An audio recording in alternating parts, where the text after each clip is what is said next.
بسم الله الرحمن الرحيم. مثل الذين ينفقون أموالهم في سبيل الله كمثل حبة أنبتت 7 سنابل في كل سنبلة 100 حبة والله يضاعف لمن يشاء والله واسع عليم. الذين ينفقون أموالهم في سبيل الله ثم لا يتبعون ما أنفقوا منا ولا أذى لهم أجرهم عند ربهم ولا خوف عليهم ولا هم يحزنون. قول معروف ومغفرة خير من صدقة يتبعها أذى والله غني حليم. يا أيها الذين آمنوا لا تبطلوا صدقاتكم بالمن والأذى كالذي ينفق ماله رئاء الناس ولا يؤمن بالله واليوم الآخر فمثله كمثل صفوان عليه تراب فأصابه وابل فتركه صلدا لا يقدرون على شيء مما كسبوا والله لا يهدي القوم الكافرين. ومثل الذين ينفقون أموالهم ابتغاء مرضات الله وتثبيتا من أنفسهم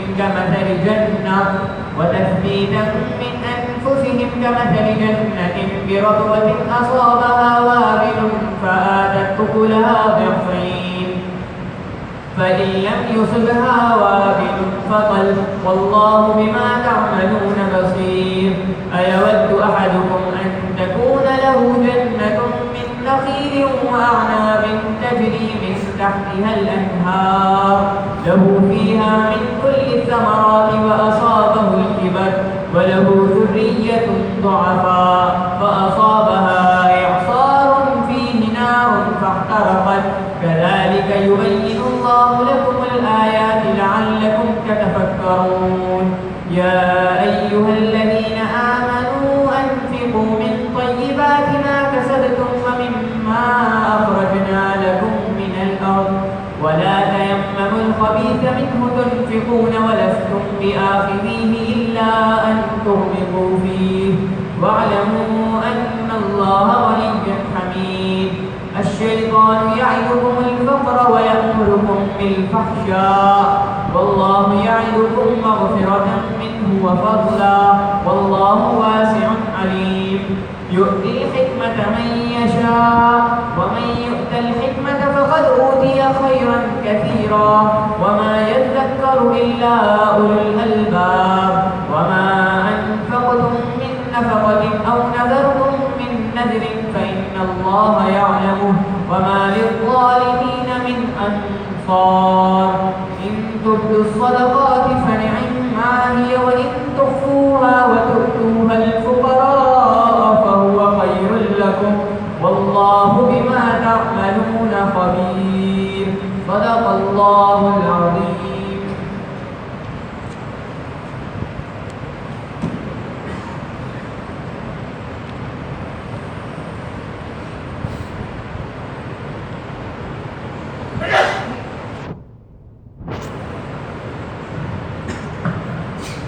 الحمد لله وكفى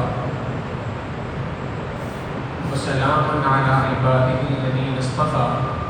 اما بعد. گزشتہ درس کے اندر اللہ رب العزت نے موت کے بعد دوبارہ زندہ ہونے سے متعلق 2 واقعات کو ذکر فرمایا تھا، اس سے متعلق بات ہوئی تھی۔ آخری واقعہ اس کے اندر ابراہیم علیہ السلام کا تھا کہ اللہ رب العزت سے ابراہیم علیہ السلام نے اس بات کا سوال کیا کہ اے اللہ، آپ مرنے کے بعد کسی شخص کو دوبارہ کیسے زندہ فرمائیں گے؟ تو اللہ رب العزت نے اس کے جواب میں ابراہیم علیہ السلام کو یہ ارشاد فرمایا کہ آپ 4 پرندوں کو لیں، ان کو ذبح کریں، ان کے گوشت کا قیمہ بنائیں اور اس قیمے کو آپس میں ایک دوسرے کے ساتھ اچھی طرح مکس کر کے 4 پرندوں کا جو گوشت ہے، جو قیمہ بنا ہے، اس کو 4 مختلف پہاڑوں پر تھوڑا تھوڑا کر کے رکھ دیں۔ اور اس کے بعد آپ ان کو آواز دے کر بلائیں، یہ آپ کی طرف دوڑتے ہوئے آئیں گے، اڑتے ہوئے آئیں گے۔ جس طریقے سے یہ 4 پرندے مر جانے کے بعد دوبارہ زندہ ہو جائیں گے، اسی طریقے سے اللہ رب العزت کل قیامت کے دن بھی آج مرنے والے انسان کو دوبارہ زندہ فرما دیں گے۔ اس واقعے کے اندر مفسرین نے لکھا کہ ایک بات تو یہ ہے کہ وہ 4 پرندے کون کون سے تھے کہ جو ابراہیم علیہ السلام کو جن کے بارے میں حکم دیا تھا کہ ان کو پالیں۔ ایک پرندہ تو تھا مور، دوسرا مرغا، تیسرا کوا اور چوتھا کبوتر۔ مفسرین نے اس سے ایک نقطہ نکالا کہ 4 پرندے اپنی 4 خصلتوں کی وجہ سے، بری خصلتوں کی وجہ سے مشہور ہیں۔ چنانچہ مور جو ہوتا ہے اس کو اپنی خوبصورتی کے اوپر، اپنے حسن کے اوپر بہت زیادہ ناز ہوا کرتا ہے۔ مرغ مشہور ہے کثرت شہوت کی بنا پہ، اس کے اندر شہوت بہت زیادہ ہوتی ہے۔ اور کبوتر کو اپنی پرواز کے اوپر بہت زیادہ غرور ہوتا ہے کہ میں بڑی اونچی پرواز کرتا ہوں۔ اور جو کوا ہوتا ہے اس کے اندر حرص اور لالچ کی بیماری ہوا کرتی ہے۔ تو یہ 4 پرندے ہیں، چاروں کے اندر 4 بڑی بڑی بیماریاں موجود ہیں۔ اللہ رب العزت نے اس آیت کے ذریعے سے جہاں مرنے کے بعد دوبارہ زندہ ہونے کے پیغام کو انسانوں کو سمجھایا، اس کے ساتھ ساتھ ایک اور بات بھی انسانیت کو سمجھا دی، اور وہ بات یہ ہے کہ دیکھو ابراہیم علیہ السلام نے ان 4 جانوروں کو ذبح کیا تھا تو ان کو مردوں کے زندہ ہونے کا منظر نظر آ گیا تھا۔ ان کے دل کے اندر اللہ رب العزت نے یقین کی، ایمان کی تجلی کو پیدا فرما دیا تھا۔ بالکل اسی طریقے سے آج بھی جو کوئی شخص بھی اپنے اس مردہ دل کو زندہ کرنا چاہتا ہو، اس کو بھی چاہیے کہ ان 4 خصلتوں کو ذبح کر دے۔ چنانچہ اپنے اندر مرغ کو ذبح کرے، کیا معنی؟ اپنے اندر جو شہوات ہیں، نفسانی خواہشات کی بنا پر پیدا ہوئی ہیں، ان خواہشات کو ذبح کرے۔ اور دوسرا یہ کہ مور کو بھی ذبح کرے۔ جیسے مور کو اپنی شکل و صورت کے اوپر، اپنے حسن و جمال پہ ناز ہوتا ہے، اسی طریقے سے انسان کو بھی اپنے اسٹیٹس کے اوپر، اپنے لباس پر، اپنی رہن سہن کے اوپر، اپنے حسن و جمال پر ناز ہوا کرتا ہے۔ اس کو بھی چاہیے کہ اس گھمنڈ کو بھی اپنے اندر سے ختم کرے، اس کو بھی ذبح کرے۔ کوے کے اندر لالچ ہوتی ہے، انسان اپنے اندر اس روحانی بیماری کو ختم کرے، اس کا جڑ سے خاتمہ کرے۔ اور جس طریقے سے کبوتر کو ذبح کیا، تم بھی اسی طریقے سے اپنی اندر جو بلند پروازی تمہارے اندر ہے، ہر چیز میں انسان یہ سمجھتا ہے میں تو بہت زیادہ کمال کو پہنچ گیا، 2 پیسے کمانے لگ جائے تو وہ سمجھتا ہے اللہ نے مجھے کاروبار کا بہترین سلیقہ عطا کیا، مجھ سے اچھا کاروبار تو دنیا میں کوئی کر نہیں سکتا۔ جس کسی فیلڈ میں چلا جائے اس میں تھوڑا سا آگے بڑھتا ہے، اس کے اندر ایک خاص اپنے اوپر گھمنڈ پیدا ہونا شروع ہو جاتا ہے کہ میری کوئی حیثیت ہے۔ تو اپنی اس پرواز کو چھوڑ کر، بلند پروازی کو چھوڑ کر کسی نیک اللہ کے بندے کی قدم بوسی کرنا شروع کر دے۔ یہ 4 خصلتوں کو اپنے اندر سے ذبح کرے گا، اللہ رب العزت دل کے زندہ ہونے کا منظر اس کو اپنی آنکھوں سے دکھا دیں گے، بالکل اسی طریقے سے جس طرح ابراہیم علیہ السلام کو اللہ رب العزت نے مردہ انسانوں کے زندہ ہونے کا منظر دکھا دیا تھا۔ اس واقعے کو ذکر کرنے کے بعد اللہ رب العزت آگے پچھلی آیات کے ساتھ اگلی آیتوں کا رد فرما رہے ہیں۔ آیت الکرسی سے پہلے اللہ رب العزت نے ایمان والوں کو حکم دیا تھا، یا ایھا الذین آمنوا انفقوا مما رزقناکم، جو رزق ہم نے تمہیں دیا ہے اس میں سے کچھ مال اللہ کے راستے میں خرچ کرو۔ اب اس خرچ کرنے سے متعلق بہت زیادہ اہم احکامات آج کے اس مجلس کے اندر، آج کے اس درس کے اندر آ رہے ہیں۔ پہلی بات تو یہ ہے کہ اس کے اندر اللہ رب العزت ابتدا کے اندر قبولیت کی شرائط بتا رہے ہیں کہ تمہارا مال اللہ کی راہ میں خرچ ہو، تم اللہ کے راستے میں مال کو خرچ کرو، اور یہ خرچ کرنے والا مال اللہ کی راہ میں قبول ہو جائے۔ اس قبول کرنے کے لیے چند شرائط ہیں، لہذا ان شرائط کو پلے باندھ لو اور سمجھ لو کہ اگر یہ شرائط پوری نہیں ہوئی تو تم اللہ کے راستے میں جتنا بھی مال خرچ کرو گے وہ مال اللہ تعالیٰ کے ہاں قابل قبول نہیں ہے۔ پہلی شرط بتائی، خلاصہ تمام شرائط کا یہ ہے، پہلی شرط یہ بتائی کہ انسان کے دل کے اندر ایمان ہونا چاہیے۔ اگر ایمان موجود نہ ہو، جتنا بھی مال اللہ کے راستے میں خرچ کرتے جاؤ، جتنے بھی فلاحی کام کرتے جاؤ، سارے کے سارے کام راکھ کی ڈھیر کی مانند ہے۔ جس طریقے سے راکھ کا ایک ڈھیر ہوتا ہے، اس کی کوئی حیثیت نہیں ہوتی، بالکل اسی طریقے سے اگر تم اللہ رب العزت کے راستے میں انسانیت کی فلاح کے لیے خوب مال خرچ کر رہے ہو، دل کے اندر ایمان موجود نہیں ہے، تو اس کی مثال بھی بالکل اسی طریقے سے راکھ کے ڈھیر کی مانند ہے۔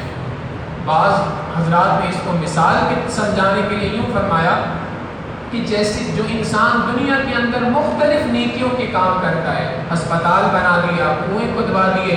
لوگوں کی فلاح و بہبود کے لیے مختلف کام کر دیے، یہ تمام کے تمام کاموں کی مثال صفر کے مانند ہے۔ جتنے کام انسان کرتا جائے، جتنا مال خرچ کرے گا، یہ اتنے صفر بڑھتے جائیں گے۔ لیکن یاد رکھیں کہ خالی صفر اگر 6 7 ہوں، 8 ہوں، 9 ہوں، 10 ہوں، ان صفر کی کوئی حیثیت نہیں ہے۔ ان صفر کی حیثیت اس وقت پہ ہے جب ان تمام صفر سے پہلے ایک موجود ہو۔ لہذا جس کسی نے بھی توحید کے ذریعے سے ایک اللہ رب العزت کا اقرار کیا، اب اس کے بعد وہ جتنا بھی مال اللہ کے راستے میں خرچ کرے گا، تمام کے تمام مال کی حیثیت ہو جائے گی۔ 5 0 5 صفر ہو، کوئی حیثیت نہیں، ایک اس سے پہلے لگ جائے تو ایک بہت ہی زیادہ اس کی حیثیت بن جاتی ہے۔ ایمان کا ہونا اللہ کے راستے میں مال کی قبولیت کے لیے سب سے پہلی شرط، اور دوسری شرط فرمائی کہ اخلاص ہو، لوگوں کو دکھلانے کے لیے مال خرچ نہ کیا جا رہا ہو، بلکہ خالصتاً اللہ رب العزت کی رضامندی کے لیے مال کو خرچ کیا جا رہا ہو۔ لوگوں کو دکھلانے کے لیے اگر مال خرچ کرے تو ایک حدیث مبارکہ اس سے پہلے بھی ذکر کی تھی کہ اس کا خلاصہ یہ ہے کہ اللہ رب العزت کل قیامت کے دن سب سے پہلے 3 بندوں کو جو جہنم میں ڈالیں گے، سب سے پہلے 3 افراد جن کے بارے میں جہنم کا فیصلہ ہوگا، ان میں سے ایک وہ ہے جو اللہ کے راستے میں خوب مال خرچ کیا کرتا تھا، اور اس کے مال خرچ کرنے کی جو مقصد تھا وہ یہ تھا کہ لوگ مجھے بڑا غنی کہیں، لوگ مجھے بڑا سخی کہیں، بڑی سخاوت کا مظاہرہ کرنے والا کہیں۔ اللہ رب العزت فرمائیں گے فقط قیل، تجھے یہ بات کہی جا چکی، لہٰذا اب جس مقصد کے لیے تم نے مال خرچ کیا تھا وہ تو پورا ہو گیا، فرشتوں کو حکم ہوگا اس کو لے جاؤ اور گھسیٹ کر جہنم کے اندر منہ ڈال دو۔ لہٰذا دوسری بڑی شرط یہ ہے کہ انسان کے دل میں اخلاص ہو، فقط اللہ رب العزت کی ذات کے لیے کام کر رہا ہو، اور تیسری شرط فرمائی کہ اتباع سنت ہو، کے اندر مال کو خرچ کر رہا ہو، بدعات کی فروغ کے لیے نہ کر رہا ہو، اور چوتھی شرط فرمائی کہ وہ مال حلال طیب مال ہو، پاکیزہ مال ہو۔ حرام مال اگر اللہ کی راہ میں خرچ کرے گا تو حرام مال بھی اللہ کی راہ میں قبول نہیں ہوگا۔ تو یہ 4 شرائط ہیں جن شرائط کے ساتھ کوئی بھی مال اللہ کے راستے میں خرچ کیا جائے، اللہ رب العزت اس مال کے خرچ کرنے کو پسند فرماتے ہیں، اس کو قبول فرماتے ہیں۔ پھر اللہ رب العزت فرماتے ہیں کہ یہ جو مال تم میرے راستے میں خرچ کر رہے ہو، اس مال کا خرچ کرنا یہ ایسے ہی ہے، تم یہ سمجھتے ہو کہ اس مال کے ذریعے سے میرے پاس جو بقیہ مال ہے وہ جو بچ گیا ہے اس مال کے اندر کمی ہو گئی، حالانکہ اللہ رب العزت کی ہاں کمی نہیں ہوئی، بلکہ اللہ رب العزت اس مال کو لوٹاتا ہے۔ کیسے لوٹاتا ہے؟ عام حالات کے اندر اگر کوئی بندہ مال کو خرچ کرے، ایک شخص کسی دوسرے کی مدد کر دے، اس کے لیے مال کو خرچ کر دے، عام حالاتوں میں خرچ کرو مال، تو عام اصول یہ ہے کہ من جاء بالحسنۃ فلہ 10 امثالها، 1 روپیہ اللہ کی راہ میں خرچ کرو گے، اللہ رب العزت اس کو 10 گنا تمہیں لوٹائیں گے۔ 1 روپیہ خرچ کرو، اللہ رب العزت کی ہاں یہ 1 نہیں ہے، اللہ کے ہاں 10 روپے کے مانند ہے، یہ عام دستور ہے۔ کم از کم ریٹ اللہ رب العزت نے 10 گنا بنایا، اور عام حالاتوں میں بھی اگر کوئی شخص اخلاص کا زیادہ مظاہرہ کرے تو اس ریٹ کو اللہ رب العزت بڑھاتے چلے جاتے ہیں اور اس کی کوئی انتہا موجود نہیں۔ اسی کے مقابلے میں دوسرا مسئلہ یہ ہے کہ ایک شخص اللہ رب العزت کے راستے میں مال کو خرچ کرتا ہے، اللہ کی راہ میں مال کو خرچ کرنا، اللہ کے راستے میں مال کو خرچ کر رہا ہے۔ اب اللہ کے راستے میں مال خرچ کرنے کا کم از کم ریٹ اللہ رب العزت فرماتے ہیں 700 گنا ہے۔ تم نے اللہ کے راستے میں 1 روپیہ خرچ کیا تو تم نے 1 روپیہ خرچ نہیں کیا، تم نے 700 روپے اللہ رب العزت کے راستے میں خرچ کیے ہیں۔ یہ اللہ کے راستے میں مال خرچ کرنے کا ادنا درجہ ہے، اور اس کا اعلیٰ درجہ اللہ رب العزت فرماتے ہیں اللہ اس کو جتنا بڑھانا چاہیں وہ اللہ رب العزت کی مرضی کے اوپر ہے، اللہ رب العزت اس کو بڑھاتے ہیں۔ چنانچہ مفسرین نے لکھا کہ اللہ کے راستے میں مال خرچ کرنے کے کچھ درجات ہیں، کچھ صورتیں ہیں۔ کہ کون کون سی جگہ ہیں جہاں مال خرچ کرنا اللہ کی راہ میں مال خرچ کرنا کہلاتا ہے۔ سب سے پہلا درجہ یہ ہے کہ علم دین حاصل کرنے کے اندر مال کو خرچ کیا جائے۔ اس کی بھی دو صورتیں بنتی ہیں۔ ایک تو یہ ہے کہ ایک آدمی خود اپنے لیے علم دین کی محنت میں لگا ہو، اس محنت کے اندر مال خرچ کر رہا ہے۔ مثال کے طور پہ طالب علم ہے، وہ اپنے گھر سے آتا ہے، سفر کے اخراجات ہیں، بس کے ذریعے سے آتا ہے، رکشے کے ذریعے سے آتا ہے، بائک پر آتا ہے، جس کسی طریقے کو استعمال کر کے آتا ہے اس میں مال خرچ ہوتا ہے۔ یہ جو مال اللہ کے راستے میں خرچ کر رہا ہے، تو 1 روپیہ اگر خرچ ہو تو اللہ رب العزت اس کے بدلے 700 نیکیاں عطا فرماتے ہیں، 700 گنا بڑھا کر واپس فرماتے ہیں۔ دوسری بات کہ خود تو علم دین حاصل کرنے میں نہیں لگا ہوا، کوئی دوسرا لگا ہے، اس کے لیے علم دین حاصل کرنے میں معاون بن رہا ہے، کسی طالب علم کی، کسی علماء میں سے کسی کی مدد کر رہا ہے، اہل مدارس کے اوپر خرچ کر رہا ہے، مدرسے کے اندر اللہ کی راہ میں خرچ کر رہا ہے مال۔ اس مال کے خرچ کرنے پر اللہ رب العزت 1 روپے کے بدلے 700 گنا اس کو بڑھا کر بڑھاتے ہیں، 700 نیکیاں اس کے نام اعمال میں عطا فرمائیں گے۔ دوسری بات،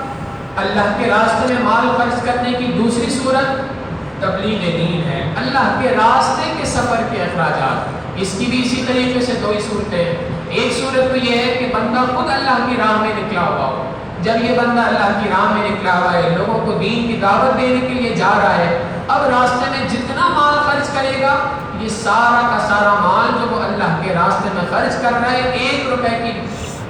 خرچ کرنے پر اللہ رب العزت 700 گنا ثواب عطا فرمائیں گے، 700 گنا بڑھا کر اس کو واپس لوٹائیں گے۔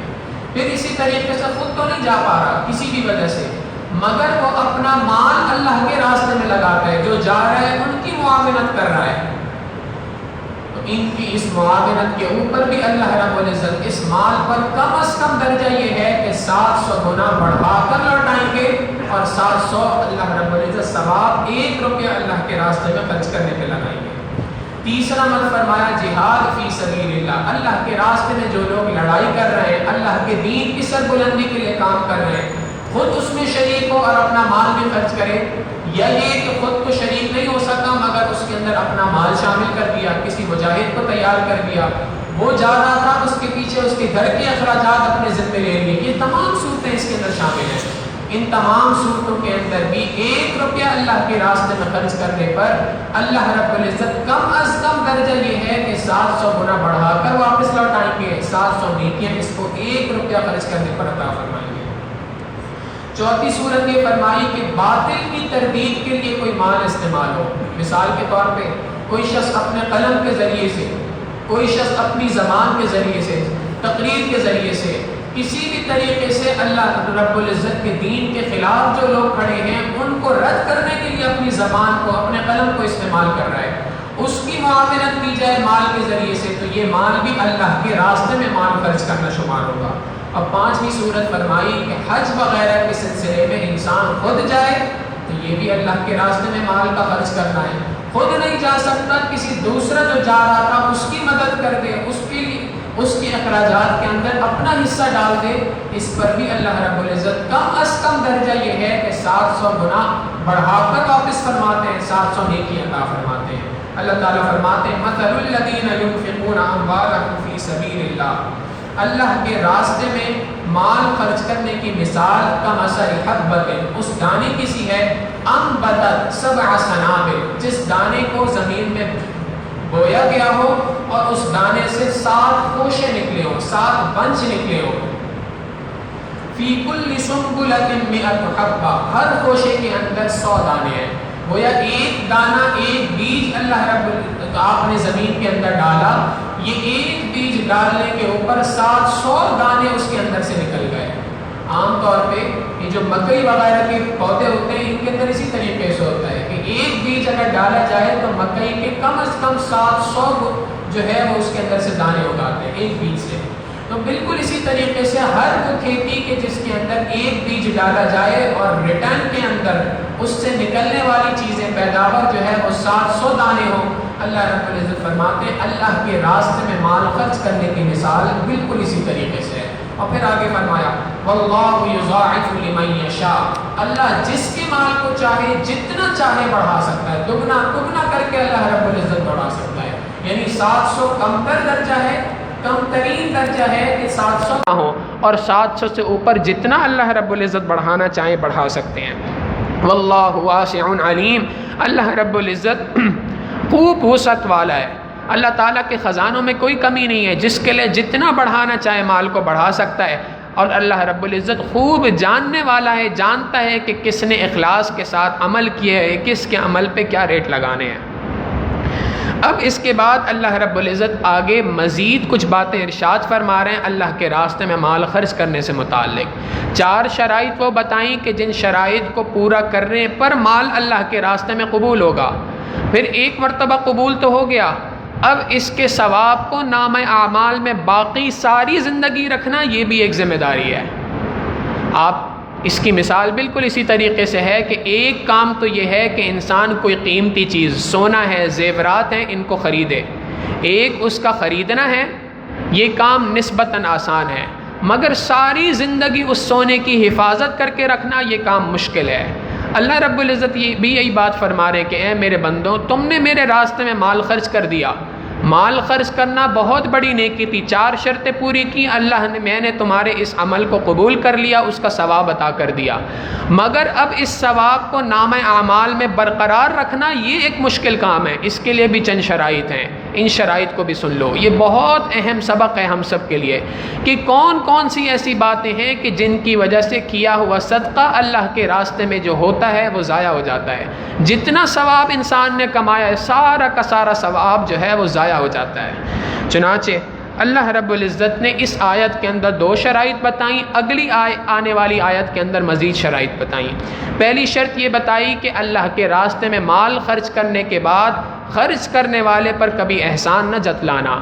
چاہے 1 سال بعد ہو، چاہے 10 سال بعد ہو، چاہے 30 سال کے بعد ہو، تم نے 30 سال کے بعد، 40 سال کے بعد ایک مرتبہ مال خرچ کر کے اس پر احسان جتلا دیا، ساری کی ساری تمہاری نیکی ضائع ہو گئی، جتنا مال اللہ کے راستے میں خرچ کیا تھا سب کا سب ضائع ہو گیا۔ پہلی شرط یہ ہے کہ احسان نہ جتلاؤ، اور دوسری شرط یہ ہے کہ اب مال دینے کے بعد اس کو اذیت نہ دو، اس کو تکلیف نہ دو۔ بہت سارے لوگ عملی اعتبار سے تکلیف دے دیتے ہیں، بہت سارے لوگ زبان کے اعتبار سے تکلیف دے دیتے ہیں۔ یہ آیت نازل ہوئی تھی سیدنا صدیق اکبر رضی اللہ تعالیٰ عنہ، انہوں نے ایک صحابی رضی اللہ تعالیٰ عنہ مجمعین کی کچھ مالی مدد کی تھی، ان کا خیال رکھا کرتے تھے۔ ایک مرتبہ انہوں نے سیدنا صدیق اکبر رضی اللہ تعالیٰ عنہ کے خاندان سے متعلق کوئی بات غلط فہمی کے اندر کہہ دی، حقیقتاً نہیں تھی وہ بات، غلط فہمی ان کو ہوئی تھی، اس کی بنا پر وقتاً ان کے زبان سے نکل گیا۔ انہوں نے فوراً یہ بات سیدنا صدیق اکبر رضی اللہ تعالیٰ عنہ کی بات پتہ چلی تو فرمایا کہ اب میں آج کے بعد اس کو مال نہیں خرچ کروں گا اس پر، کہ میں اس کا اتنا خیال کرتا ہوں اور یہ آگے سے اس طریقے کی بات کرتا ہے۔ تو اللہ تعالیٰ نے فوراً اس آیت کو نازل فرما دیا کہ تم احسان جتلا کر، اذیت دے کر، تکلیف دے کر اپنے مال کو، اپنے صدقات کو ضائع نہ کرو۔ آپ آج بھی عام طور پہ ہوتا ہے، کوئی جس کسی شخص کے اوپر انسان احسان کرتا ہے، اگر دیکھتا ہے کہ وہ شخص آپ جواب کے اندر بجائے اس کے کہ شکر ادا کرے، آپ کا احسان مند ہو، وہ اگر آگے سے تھوڑے سے نخرے دکھا دے، کوئی غلطی کر دے تو فوراً کہہ اٹھتے ہیں جی ہمارا ہی کھاتے ہیں، ہمارے اوپر ہی شور مچاتے ہیں۔ اب یہ جو الفاظ کہہ دیے کہ ہمارا ہی کھاتے ہیں، ہم پر ہی شور مچاتے ہیں، آپ نے اپنے صدقے کو باطل کر دیا، ثواب سے محروم ہو گئے۔ اللہ رب العزت یہاں پر یہی بات ارشاد فرما رہے ہیں، الذین ينفقون اموالهم فی سبیل اللہ، یہ وہ لوگ ہیں، ایمان والے وہ ہیں جو اللہ کے راستے میں مال کو خرچ کرتے ہیں، ثم لا يتبعون ما انفقوا منا ولا اذى، اور مال کو خرچ کرنے کے بعد اس مال کے پیچھے احسان نہیں جتلاتے، اس کے پیچھے کسی کو تکلیف نہیں دیکھتے۔ جو ایسے لوگ ہیں لہم اجرہم عند ربہم، ان کے پروردگار کے ہاں ان کے لیے بہترین اجر ہے، ولا خوف علیہم ولا ہم یحزنون، نہ ان کے دلوں کے اندر کسی قسم کا خوف ہوگا، نہ ان کو کسی قسم کا دنیا کے اندر غم ہوگا، نہ دنیا میں کوئی غم ہوگا، نہ آخرت میں کسی قسم کی پریشانی ہوگی، وہ پرسکون زندگی گزار رہے ہوں گے۔ پھر آگے اللہ رب العزت فرماتے ہیں کہ دیکھو یہ بات جو ہے، کئی مرتبہ انسان کسی کو صدقہ دے دیتا ہے، کوئی خیرات دے دیتا ہے، کوئی کسی کی مالی مدد کر دیتا ہے، مگر ساتھ میں باتیں بھی سنا دیتا ہے۔ مثال کے طور پہ آپ سے کسی شخص نے کوئی سوال کیا، اب ہاتھ پھیلائے آپ کے سامنے کئی مرتبہ ایسا ہوتا ہے بندہ یہ بات سوچ رہا ہوتا ہے یہ تو ہٹا کٹا آدمی ہے، اس کو دینے کی کیا ضرورت ہے، اب آگے سے باتیں سناتا ہے، تمہیں شرم نہیں آتی، اس حالت کے اندر مجھ سے مانگ رہے ہوتے ہو۔ اب اس کو جو اتنی باتیں سنائیں اور باتیں سنا کے جیب سے 100 روپے کا نوٹ نکال کے بھی دے دیا ساتھ میں کہ بھائی کچھ کام کاج کیا کرو، ابھی تو دے رہا ہوں آئندہ نہ آنا اس طریقے سے۔ اللہ رب العزت فرماتے ہیں کہ تمہارا اس طریقے سے باتیں سنانے کے بعد مال کا اللہ کے راستے میں خرچ کرنا، اس سے کہیں گنا زیادہ بہتر یہ تھا کہ تم مال بھی خرچ نہ کرتے اور بھلائی کے ساتھ اس سے معافی مانگ لیتے، بھائی معاف کرو مجھے بھی سمجھ نہیں آ رہی بات، اللہ بھلا کرے گا۔ اللہ رب العزت فرماتے ہیں قول معروف، بھلائی کی بات کرنا، ومغفرۃ، اور اس کے بعد معذرت کا کرنا، خیر، یہ اس بات سے بہتر ہے کہ من صدقۃ یتبعها اذی، کہ تم اللہ کے راستے میں صدقہ دو اور اس کے بعد صدقہ لینے والے کو تکلیف بھی دو۔ واللہ غنی حلیم، یاد رکھو اللہ رب العزت بڑا بے پرواہ ہے، اس کو تمہارے مال کی ضرورت نہیں ہے، وہ مستغنی ہے تمہارے مال سے۔ تم اگر اللہ کے راستے میں مال خرچ کر رہے ہو، اس مال کے خرچ کرنے کا ثواب، اس مال کے خرچ کرنے کا فائدہ خود تمہاری ذات کو ہے، اللہ کو تمہارے مال کی کسی قسم کی کوئی ضرورت نہیں۔ الحلیم، اور اللہ رب العزت کی ذات بڑی بردبار ہے۔ تم جو اس طریقے سے احسان جتلا رہے ہو، لوگوں کو تکلیفیں دے رہے ہو، اللہ رب العزت بڑا بردبار ہے، وہ انتظار کر رہا ہے۔ ایسا نہیں ہے کہ وہ تم سے انتقام نہیں لے سکتا، لے سکتا ہے، لیکن اس کی صفت حلم ہے کہ وہ تمہاری ان باتوں کو بھی برداشت کر رہا ہے۔ یا ایھا الذین آمنوا، لہٰذا اے ایمان والو، لا تبطلوا صدقاتکم، اپنے صدقات کو ضائع نہ کرو، بالمن والاذی، احسان جتلا کر اور تکلیف دے کر۔ یہ جو تم احسان جتلا کر تکلیف دے کے اللہ کے راستے میں مال خرچ کر رہے ہو، ذرا ایک مثال کو سمجھو۔ اللہ رب العزت مثال بیان کرتے ہیں کہ ایک چٹان ہے، چکنی چٹان ہے، جس کے اوپر کوئی بھی چیز ٹھہرتی نہیں ہے۔ اب اس کے اوپر کہیں سے مٹی آئی اور مٹی کی تہ جم گئی۔ اب مٹی کی تہ جمنے کی وجہ سے ایک انسان نے وہاں پر کاشتکاری کی اور وہاں پر کچھ حل وغیرہ چلائے، اور اس کی وجہ سے وہاں پر سبزیاں وغیرہ اگنا شروع ہو گئی۔ اب جس وقت پر ان سبزیوں کو، اس پھل کو کاٹنے کا، کھیتی کو کاٹنے کا وقت تھا، اس وقت پہ تیز بارش ہوئی اور ساری کی ساری چکنی مٹی جو مٹی تھی چکنے پہاڑ کے اوپر، چٹان کے اوپر، وہ ساری کی ساری بہہ گئی، ساری کی ساری اس بندے کی محنت ضائع ہو گئی۔ جس طریقے سے اس بندے کی محنت اس طرح ضائع ہوئی ہے، اگر تم اللہ کے راستے میں مال خرچ کرو، اس کے بعد احسان جتلاؤ گے، اس کے بعد لوگوں کو اذیت دو گے، تو تمہارے مال بھی، تمہاری کی ہوئی محنت بھی، اللہ کے راستے میں خرچ کیا ہوا مال بھی اسی طریقے سے ضائع ہو جائے گا۔ کالذی ينفق مالہ رئاء الناس، یہ تمہارا تکلیف دینا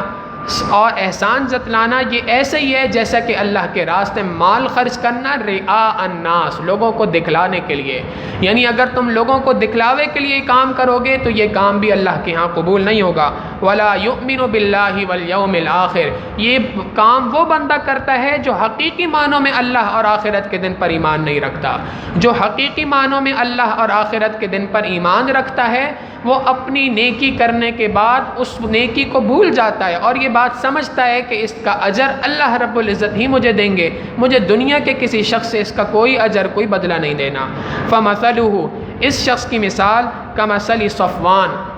اس چٹان کی سی ہے، چکنی چٹان، علیہ تراب، جس پر مٹی ہو، فاصابہ وابل، اب اس کے اوپر تیز بارش آئی، فترکہ صلدا، اس نے اس مٹی کو بہا کر اپنے ساتھ لے گئی۔ لا یقدرون علی شیء مما کسبوا، جو محنت اس نے اس کے اوپر کی تھی، جو اس کے اوپر اس نے کھیتی وغیرہ اگائی تھی، جو کمایا تھا، وہ اس کو حاصل کرنے کا قادر نہیں رہا۔ اور یہ اللہ رب العزت نے مثال بیان کر دی ہے، واللہ لا یہدی القوم الکافرین، جو کوئی شخص بھی کفر اختیار کرے اللہ رب العزت اس کو ہدایت نہیں دیتا۔ ہدایت ان مثالوں کے ذریعے سے وہی حاصل کر سکتا ہے جو حقیقی معنوں میں ان آیات کو سمجھے اور اس کے مطابق عمل کرنے کی نیت کرے۔ اس کے مقابلے میں جو کوئی شخص بھی تمام شرائط کو پوری کر کے اللہ رب العزت کی رضامندی کے لیے مال کو خرچ کرتا ہے، اس کی مثال وَمَثَلُ الَّذِينَ يُنْفِقُونَ أَمْوَالَهُمْ ابْتِغَاءَ مَرْضَاتِ اللَّهِ، اس شخص کی مثال جو اللہ کے راستے میں مال کو خرچ کرے ابتغاء مرضات اللہ، اللہ کی رضامندی کو حاصل کرنے کے لیے، وَتَثْبِيتًا مِّنْ أَنفُسِهِمْ، اپنے آپ پر ثابت قدم رہنے کے لیے، کمثل جنت، اس باغ کی سی ہے، بربوۃ، جو ایک چوٹی کے اوپر ہے، ایک چوٹی کے اوپر، اونچائی کے اوپر ایک بہت عالیشان باغ ہے، اصابہا وابل، اس باغ کے اوپر خوب تیز بارش ہو رہی ہے، زبردست قسم کی موسلا دھار بارش ہو رہی ہے۔ مفسرین نے لکھا موسلا دھار بارش سے مراد یہ ہے کہ ایک ایسا بندہ جو خوب فیاضی کے ساتھ، خوب سخاوت کے ساتھ اللہ کے راستے میں مال کو خرچ کر رہا ہے۔ یہ خوب سخاوت کے ساتھ جو اللہ کے راستے میں مال کا خرچ کرنا ہے، یہ ایسے ہی ہے جیسے خوب تیز بارش ہو رہی ہو اور اس بارش کی وجہ سے پھل اور مختلف قسم کی سبزیاں اور نباتات جو ہیں وہ خوب تیزی کے ساتھ اگ رہے ہوں۔ فآتت اکلھا ضعفین، اس بارش کی وجہ سے تیزی کے ساتھ کھانے پینے کی چیزیں اگ رہی ہیں، دگنا کر کے اگ رہی ہیں۔ فإن لم يصبها وابل، اگر یہ بہت تیز بارش نہ بھی ہو رہی ہو، فطل، تو کم از کم ہلکی ہلکی بوندا باندی تو ہو رہی ہے۔ یعنی اگر ایک بندہ اللہ کے راستے میں خوب مال خرچ نہیں کر رہا، تھوڑا تھوڑا مال خرچ کر رہا ہے، مگر اس کا مقصد اللہ کی رضامندی ہے، احسان نہیں جتلا رہا، وہ کسی قسم کی تکلیف نہیں دے رہا، ریاکاری نہیں کر رہا، تو اس کے باوجود اس کا اس طریقے سے مال کا خرچ کرنا اگرچہ تھوڑا ہو یہ بھی فائدہ مند ہے۔ واللہ بما تعملون بصیر، یاد رکھو جو کام تم دنیا کے اندر کر رہے ہو، جس نیت سے کر رہے ہو، اللہ رب العزت ان کو دیکھ رہے ہیں۔ اب ایک اور مثال اللہ رب العزت فرماتے ہیں، اَیَوَدُّ أَحَدُکُم، کیا تم اس بات کو پسند کرتے ہو، ان تکون لہ جنۃ من نخیل واعناب، اس مثال کو ایسے سمجھیں کہ ایک شخص ہے، اللہ رب العزت فرماتے ہیں ایک شخص ہے، اس نے ایک انگور کا اور کھجوروں کا بڑا باغ لگایا، اس پر بڑی محنت کی، خوب باغ کے اندر پھل اگے، خوب انگور اگے، خوب کھجور اگے، بہت اچھا عالیشان باغ ہو گیا۔ یہ شخص بڑھاپے کے حال میں پہنچ گیا، اس کی اولاد ابھی چھوٹی تھی، کمزور تھی، چھوٹی تھی، بڑے نہیں ہوئے تھے، جوان نہیں ہوئے بچے، تو اس کا اس بڑھاپے کا واحد سہارا یہی باغ تھا۔ اب اچانک سے اللہ رب العزت کی جانب سے ایک آگ کا بگولا آئے اور سارے کے سارے باغ کو جلا کے چراغ کر دے۔ اب سوچیں کہ اس بندے کو کتنا دکھ ہوگا کہ میری ساری زندگی کی جمع پونجی، ساری زندگی کی محنت ایک منٹ میں ضائع ہو گئی۔ اللہ رب العزت فرماتے ہیں بالکل یہی مثال ہے، تم اللہ کے راستے میں مال کو خرچ کرو، احسان جتلاؤ، تکلیفیں پہنچاؤ لوگوں کو، ریاکاری کے اندر مبتلا ہو جاؤ، تو تم نے ساری زندگی جس مال کو خرچ کیا اس لیے کہ آخرت میں یہ کام آئے گا، آخرت کے دن اس سارے مال کی مثال تمہیں ایک جلے ہوئے باغ کی طرح ملے گی۔ اَیَوَدُّ أَحَدُکُم، کیا تم اس بات کو پسند کرتے ہو، ان تکون لہ جنۃ من نخیل واعناب، کہ تم ہو اس شخص کے لیے ایک باغ جس کے اندر کھجور اور انگور ہوں، تجری من تحتها الانہار، اس کے نیچے سے نہریں بہتی ہوں، لہو فیہا من کل الثمرات، ہر قسم کے پھل اس کے اندر موجود ہوں، وَأَصَابَهُ الْكِبَرُ، اور اس پہ خوب بارش بھی ہوتی ہو، وَأَصَابَهُ الْكِبَرُ، اور اس کا جو مالک تھا وہ بڑھاپے کی حالت میں پہنچ گیا، وَلَهُ ذُرِّيَّةٌ ضُعَفَاء، اور اس کی جو اولاد تھی وہ کمزور ہے، ابھی بچپن کے اندر ہے، بڑی نہیں ہوئی، فَأَصَابَهَا إِعْصَارٌ فِيهِ نَارٌ، اس حال میں ایک آگ کا بگولا اس باغ کو پہنچ گیا، فاحترقت، اس نے اس کو جلا دیا۔ کیا تم اس بات کو پسند کرو گے کہ اس حال میں ایک آگ کا بگولا آئے اور سارے کے سارے باغ کو جلا دے؟ یقیناً تم پسند نہیں کرو گے۔ لہٰذا جس طریقے سے تم اس کو پسند نہیں کرو گے، اسی طریقے سے تمہیں احسان جتلا کر، تکلیف دے کر، دکھلاوا کر کے اللہ کے راستے میں مال کو خرچ کرنا نہیں چاہیے۔ کذالک یبین اللہ لکم الآیات، اللہ رب العزت اپنی آیتوں کو اسی طریقے سے کھول کھول کے بیان کرتا ہے، لعلکم تتفکرون، تاکہ تم اس کے اندر غور و فکر کرو اور نصیحت حاصل کر سکو۔ لہٰذا اے ایمان والو، چوتھی شرط عمل جو ہے وہ اللہ کے راستے میں مال کے خرچ کرنے کے بعد اس ثواب کے باقی رہنے کی یہ ہے کہ انفقوا من طیبات ما کسبتم، جو تم مال کماؤ اس میں سے جو پاکیزہ مال ہے اس کو اللہ کے راستے میں خرچ کرو۔ مفسرین نے لکھا پاکیزہ مال کی دو تشریحات ہیں، ایک تشریح تو یہ ہے کہ پاکیزہ مال سے مراد حلال مال ہو، حرام نہ ہو، اور دوسری شرط یہ ہے کہ جو مال تم اللہ کے راستے میں خرچ کر رہے ہو یہ ردی مال نہ ہو، بیکار مال نہ ہو، بلکہ وہ مال ہو کہ جس مال کو تم خود اپنے لیے قبول کرتے ہو۔ ایسا نہ ہو کہ مثال کے طور پہ ایک شخص کے پاس کہیں سے انگور آئے، اب یہ جو انگور آئے تو اس میں سے جو اچھے اچھے انگور کے خوشے تھے وہ چن کے اپنے پاس رکھ لیے، جو خراب تھے، بوسیدہ تھے، سڑنے والے تھے، ان کو اٹھا کے اللہ کے راستے میں خرچ کر دیا۔ مثال مشہور ہے مری ہوئی مرغی اللہ کے نام، یہ مرغی مرنے والی تھی لہٰذا اس کو صدقہ کر دو، تو یہ کام نہ کرو، بلکہ اللہ کے راستے میں اس مال کو خرچ کرو کہ جو مال تم خود اپنے لیے استعمال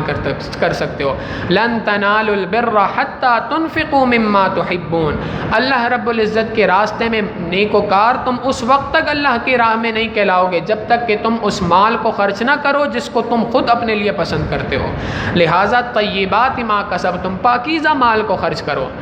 ہمارے اکابرین نے، اسلاف نے اس کی بڑی اعلیٰ نمونے پیش کیے۔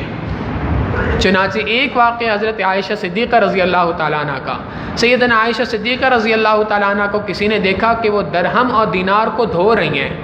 کسی نے کہا ام المؤمنین یہ درہم اور دینار کو کون دھوتا ہے؟ فرمایا میں نے چاہا کہ